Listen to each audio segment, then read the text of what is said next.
ये पैसे, ये वो रिश्वत के पैसे हैं जो टोकन मनी के ऊपर मुझे दिए गए। ये कि आप ये आवाज मत उठाओ, हमें ये पैसा लेने दो। इस मामले में मैं एलजी साहब से भी मिला हूं, एलजी साहब को भी पत्र लिखा है, मैंने सीएस साहब को भी लिखा है, मैंने हर दरवाजे के ऊपर मिला हूं। अपनी जान जोखिम के अंदर डालकर मैं ये काम कर रहा हूं, क्योंकि वो इतने दबंग व्यक्ति हैं कि मेरे साथ भी वो कुछ कर। दोस्तों, मेरा नाम राशिद जहीर है और आप देख रहे हैं ऑनलाइन न्यूज इंडिया। एक खेल तो वो खेला जाता है आपके सामने जो बहुत सामने होता है कि ये योजना है, इसको इस तरह से लागू किया और इतने लाभार्थी इसके अंदर निकल कर आए। ये खेल या ये योजना सभी को मालूम है कि किस तरह से लागू होती है, लेकिन एक खेल दर्शकों ऐसा है जो आप भी जानते हैं, देश का हर व्यक्ति लगभग उसको जानता है, ठेकेदारी का खेल। इस ठेकेदारी के बारे में मैं अब खबर सुनाने जा रहा हूं आपको दिल्ली के सांसद की, दिल्ली की विधानसभा की, जहां एक विधायक ने नोटों की गड्डियां फिर दिखाई। इस खबर को यहीं रोकता हूं। आपने सुना होगा कभी किसी जमाने में सरकारी नौकरियों की बड़ी इज्जत होती थी। कहा जाता था कि साहब हमारा बेटा जो है सरकारी नौकर है, बाबू है, लिपिक है, अधिकारी है, अफसर है। एक पेशे की इज्जत और होती थी, वो कौन सा था? ठेकेदारी का। जब ये कह दिया जाता था कि फला विभाग में ठेकेदारी करता है जी हमारा बेटा, रिश्ते हो जाते थे, शादियां हो जाती थी। आप सोचेंगे खबर में क्या सुनाने जा रहा हूं, देखिए खबर आपको जुड़ जाएगी। आपको वीडियो दिखा रहा हूं। आप विधायक मोहिंदर गोयल ने दिल्ली विधानसभा में नोटों की गड्डियां दिखाई। उन्होंने डॉक्टर बाबा साहब अंबेडकर अस्पताल में नर्सिंग भर्ती में भ्रष्टाचार का आरोप लगाया। उन्होंने कहा कि ये रिश्वत के पैसे हैं जो मुझे टोकन में दिए गए हैं, मैं जान जोखिम में रखकर ये कर रहा हूं। उनको कहना यह है कि नोटों की गड्डी दिखाते हुए दिल्ली विधानसभा में कि वहां पर जो बीच के लोग हैं, बिचौलिए हैं, आप कौन कौन लोग हैं वो आप समझ जाएंगे अभी इसी वीडियो को देखने के बाद। उनका कहना यह है कि मुझे रिश्वत दी जा रही है कि मैं कोई ना कोई नौकरियों के अंदर धांधली करूं। खबर आपको विस्तार से समझाऊंगा, लेकिन उससे पहले आप ये वीडियो देख लें। एक वो अमाउंट जो टोकन मनी के तौर के ऊपर उन्होंने मुझे दी थी, जिसके अंदर मैंने लिखा हुआ है कि ये रिश्वत का पैसा ये लोग मुझे दे रहे हैं और मैं रंगे हाथों इन आदमियों को पकड़वाना चाहता हूं, लेकिन कोई कार्रवाई नहीं की। ये वो पैसे हैं, वो बंडल है जो सुरक्षित है। मैं विपक्ष के साथियों से भी कह रहा हूं, इस काम का राजनीति करना हो, मैं अपने साथियों से भी कह रहा हूं, सत्ता पक्ष के जितने भी साथी हैं, इस बात का राजनीति करना हो।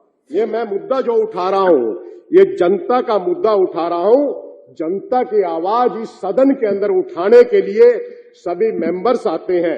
ये पैसे, ये वो रिश्वत के पैसे हैं जो टोकन मनी के ऊपर मुझे दिए गए।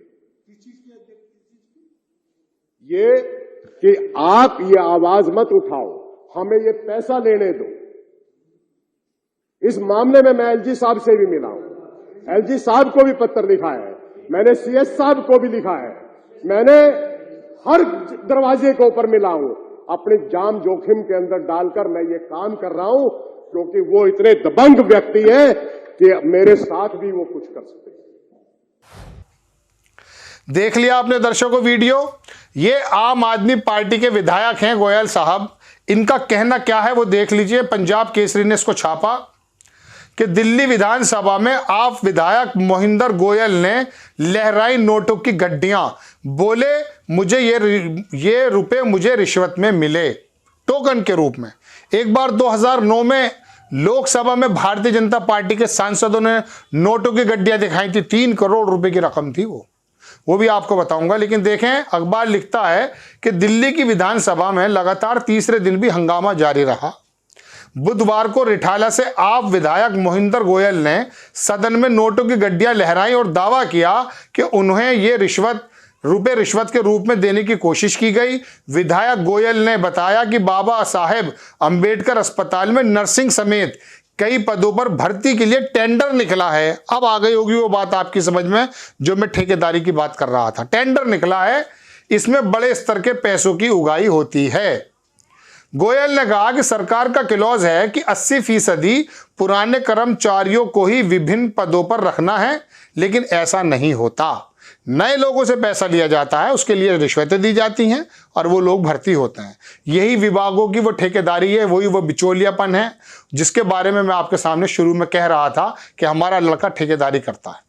या तो ठेके लिए जाते हैं या फिर नौकरियों को ऊपर बिठाया जाता है। गोयल ने कहा कि नौकरी हो जाने के बाद भी कर्मचारियों को पूरे पैसे नहीं मिलते क्योंकि ठेकेदार उनमें से बहुत पैसे खुद ले लेते हैं। उन्होंने कहा कि कर्मचारी इस मामले को लेकर अस्पताल में स्ट्राइक पर बैठे और वहां उनके साथ मारपीट हुई। गोयल ने गंभीर आरोप लगाए दर्शकों। उनके मुताबिक उनकी शिकायत डीसीपी कहां गई, ये एलजी कहां चले गए सर? हर चीज पर तीसरी आंख बिठा दी गई है ना दिल्ली में। सुप्रीम कोर्ट ने भी कहा है कि विधानसभा में फिर चुनी हुई सरकार का फायदा क्या है, तो जाहिर सी बात है इसकी भी जिम्मेदारी होनी चाहिए। डीसीपी, मुख्य सचिव और उपराज्यपाल तक से की थी शिकायत। गोयल का कहना है कि उनके साथ सेटिंग की कोशिश की। गोयल ने कहा कि मैंने इस राज से पर्दा उठाने के लिए सेटिंग का ऑफर मंजूर किया और डीसीपी को जानकारी दी कि 15 लाख रुपए रिश्वत का पैसा मुझे दे रहे हैं, मैं उनको रंगे हाथ पकड़वाना चाहता हूं, लेकिन किसी की तरफ से कोई कार्रवाई नहीं हुई। गोयल ने कहा कि मैं अपनी जान जोखिम में डालकर उन लोगों को रंगे हाथ पकड़वाना चाहता हूं। मैं चाहता हूं कि इसकी निष्पक्ष जांच हो। आप विधायक का कहना है कि ये जो नोट हैं उन्हें रिश्वत के रूप में दिए गए हैं। वहीं दिल्ली विधानसभा के अंदर चलिए खैर, तो दर्शकों ये नोट लहराने का मामला कोई पहली बार तो है नहीं। आपको याद होगा भारतीय जनता पार्टी के एक अध्यक्ष थे बंगारू लक्ष्मण। वो नोटों की गड्डियां उस वक्त भी आपके समझ में आई होंगी, देखी होंगी आपने। फिर वो 2009 में भारतीय जनता पार्टी के सांसदों ने कहा कि साहब खरीदो फरोख्त का मामला चल रहा है। तो ये तो आप भी जानते हैं कि कोई भी काम इसके बिचौलिए के बिना, ठेकेदार के बिना, लेन देन के बिना नहीं होता है। आप कह देते हैं कि हमने योजना लागू कर दी, इसको इम्प्लीमेंट कर दिया, लेकिन उसको जो ठेके छूटते हैं, नौकरियों को जो ठेके छूटते हैं, तस्वीर का दूसरा रुख ये है, भारत का दूसरा रुख भी है। आपको याद होगा दर्शकों, एक फिल्म आई थी गुरु, अमिताभ बच्चन के बेटे की। उसके अंदर यही चीज दिखाई उसने, डायरेक्टर ने, कि वो बंदा कितनी तेजी से कदम रख करके कितना आगे निकल गया था। हालांकि वो देश के एक बड़े बिजनेसमैन के ऊपर बताई जाती है, हमारा ऐसा कहना नहीं है, बताई जाती है। तो आप ये समझ लीजिए कि खाली नौकरी का ही खेल नहीं होता है। नौकरी के पीछे, विभागों के पीछे, योजनाओं के पीछे जो लेन देन का खेल होता है ना, इन गड्ढियों के रूप में आपके सामने एक छोटा सा टेलर है, लेकिन सफेद पोश बनकर बैठ जाएंगे पत्रकार भी और नेता भी, मंत्री भी और विभाग के अधिकारी भी, और आपके सामने ये जाहिर करेंगे कि ट्रांसपेरेंस रूप से हम कितना काम कर रहे हैं। लेकिन एक बात को मैं साथ साथ में जरूर कहूंगा कि ट्रांसपेरेंसी तो आई है। डिजिटल इंडिया की वजह से, डिजिटल जो पूरी दुनिया हो चुकी है, जो स्टेम कंप्यूटर का जो एक रोल जिंदगी के अंदर आ गया है, उसकी वजह से इसमें कोई दो राय नहीं है कि बहुत सारी चीजें खत्म हुई हैं। मोदी जी इसका श्रेय लेते हैं तो दे दीजिए, कोई प्रॉब्लम नहीं है। ये बात दीगर है कि दुनिया में क्रांति आनी ही थी, लेकिन उसके बावजूद तरीके दूसरे निकल गए। आप देखेंगे दर्शकों के, कोई शहर की नगर निगम हो, वहां पर मेयर हो, चेयरमैन हो, वहां एक बोर्ड बनता है, कुछ पार्षदों का, कुछ सभासदों का पहले एक बोर्ड बनेगा। उस बोर्ड के अंदर फिर वहां पर प्रस्ताव रखे जाते हैं सदन की तरफ से, नगर निगम की बात मैं कर रहा हूं। बोर्ड रखेगा, वो वहां का जो नगर आयुक्त होगा, अधिकारी होगा, उसके सामने रख देगा कि इस वार्ड में ये काम होने, इस वार्ड में ये काम होने। फिर उसकी जो बंदर बाट होती है, ठेकेदार जो लगते हैं नगर निगम में, नगर पंचायतों में, आपको मालूम है कितने पैसे का लेन देन होता है वहां पर। बहरहाल ये एक तस्वीर का दूसरा रुख है और ये हकीकी भी है, जमीन पर भी है। आप लाइन में लग जाइए ड्राइविंग लाइसेंस बनवाने के लिए, आपको बड़ा समय लगेगा। बाहर बैठा हुआ दलाल है, 1500 रुपये उसे देंगे, वो आपको तीसरे दिन दे देगा। ये सारा काम है, देश की एक हकीकत है। ट्रांसपेरेंट होने के बावजूद भी ये चीज़ों ने दूसरे रास्ते बना लिए हैं। एक फिल्म और आ गई थी, आपको कोई फिल्मी आदमी है कमल हसन की, हिंदुस्तानी। उसके अंदर जो बूढ़ा कमल हसन था, उसका बेटा यही काम किया करता था, लाइसेंस बनवाने का। आपको खबर कैसी लगी अपनी राय कमेंट्स बॉक्स में जरूर दीजिएगा। चैनल को सब्सक्राइब कीजिए, शेयर कीजिए। नेक्स्ट टाइम किसी खबर के साथ आता हूं। जय हिंद। इस खबर को अभी लाइक करें, शेयर करें, अभी चैनल को सब्सक्राइब करें और घंटी जरूर दबाएं।